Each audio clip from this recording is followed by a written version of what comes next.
Hi guys!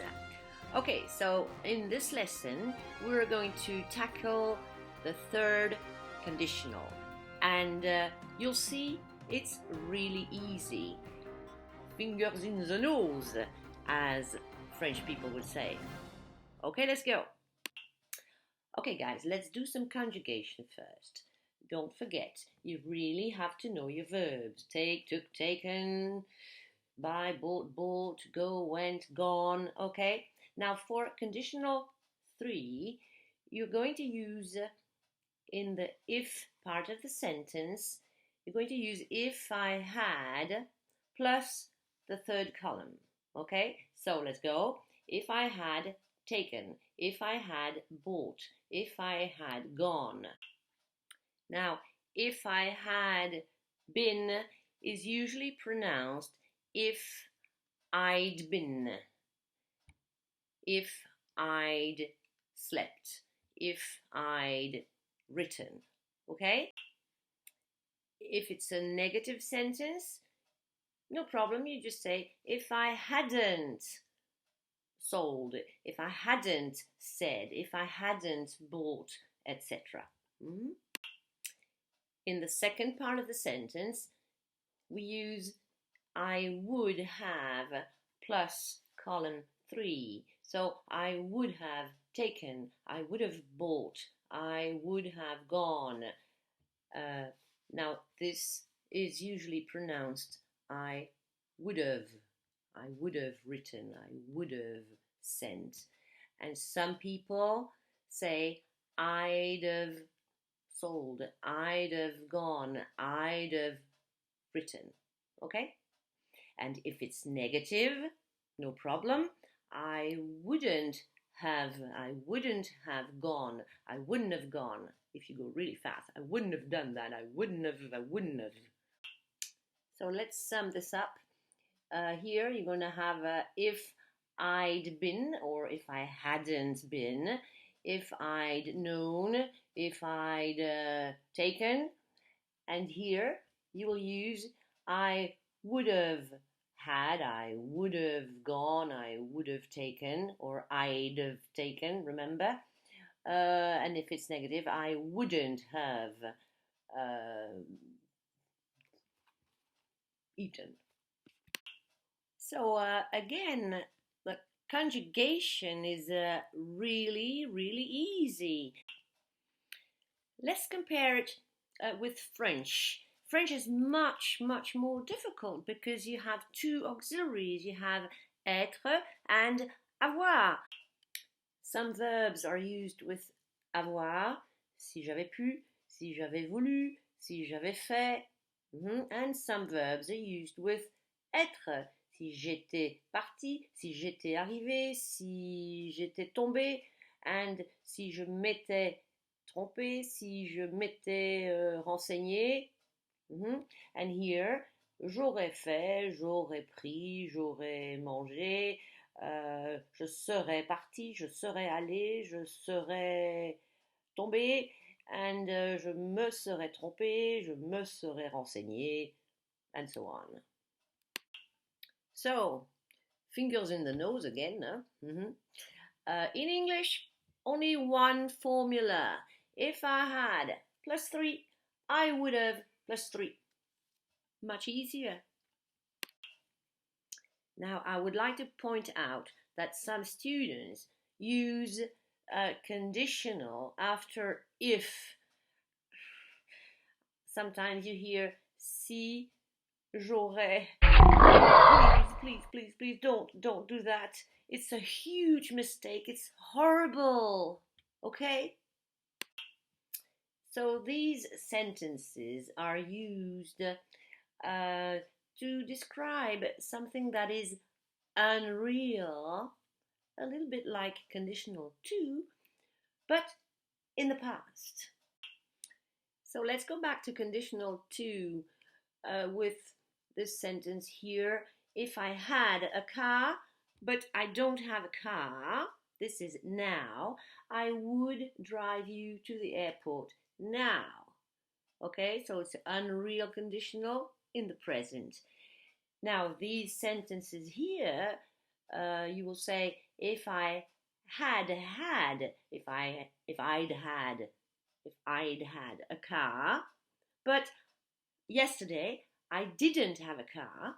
I would have driven you to the airport, but I didn't drive you to the airport because I didn't have a car. Oh, and one more thing. Sometimes you have to use a progressive form with ing. So, example, yesterday it was raining. That's a real situation. So, if you make a conditional sentence with that, you have to say if it hadn't been raining. So, if it hadn't been raining, we would have been able to eat outside. Other example, last month I had an accident and I was seriously injured. I wasn't wearing my seatbelt. So conditional sentence here. If I'd been wearing my seatbelt, I wouldn't have been injured so badly.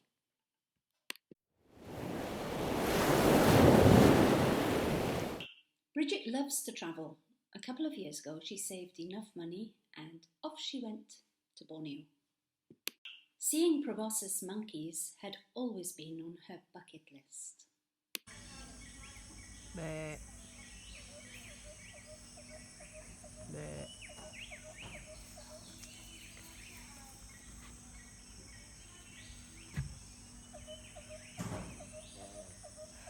Bleh.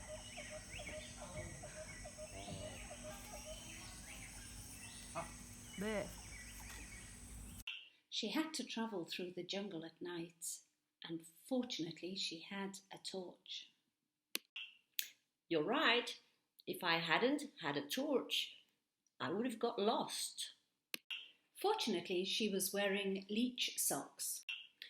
Yes, because if I hadn't been wearing them, all my blood would have been sucked. She also had lots of repellent. Yeah, and if I hadn't had repellent, the mosquitoes would have killed me. In the jungle, she was kidnapped by some headhunters and they wanted to cook her, but she held on for her life. Yeah, and if I hadn't, I would have fallen in the pot and I would have been boiled to death. She's very fond of tribal art and saw lots of beautiful things in Sarawak, but she didn't have enough money. You're right. If I'd had enough money, oh God, I would have bought the whole shop. She bought a Dayak mask, which is absolutely beautiful. Oh, Gaynor, if I'd known you wanted one, I would have bought two. After the jungles of Borneo, Bridget's friend wanted to visit Singapore, but Bridget doesn't like big cities. She prefers wildlife and nature. Yes, you're right. If it hadn't been for my friend, I would have skipped Singapore and I would have stayed longer in Borneo. Bridget met a strange man that wanted to go out with her, but she refused, and that made him feel blue. You're right again. If I had accepted, he wouldn't have felt so blue. After that, she met a very nice native, and she liked him very much, but he was already married. Too bad. If he hadn't been married, I would have tried to seduce him. We would have been a very nice couple, don't you think? And we probably would have had beautiful children. Then she met a very rich and handsome Chinese businessman. It was love at first sight. Everything was ready for the wedding. But one day he called her and broke off the engagement. And she was absolutely devastated. Yes, you're right. If I'd known, I would never have fallen in love with him. So she packed up her stuff, got on the plane, came home, still single,